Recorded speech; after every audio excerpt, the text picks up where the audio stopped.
सुक्या वाटाण्याची उसळ पहिला भाजून घ्यायचं,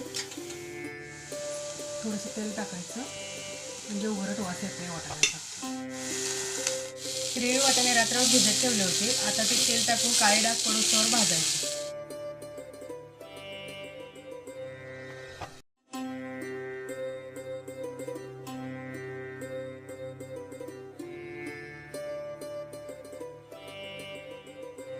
दोन पळी तेल टाकले. आता मोहरी, जिरे, चिरलेला कांदा, बारीक चिरलेला टोमॅटो शक्यतो पिकलेला असावा. कांदा टोमॅटो मऊ होईस्तोवर भाजायचा. चिमूटभर हळद,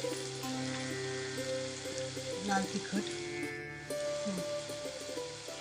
शेंगदाण्याचं कूट, भाजलेले वाटाणे टाकायचे. आपण रोजच्या जेवणासाठी जे मसाले वापरतो तेच टाकायचे. अगदी असं सोपं असं वेगळं काही नाही आहे.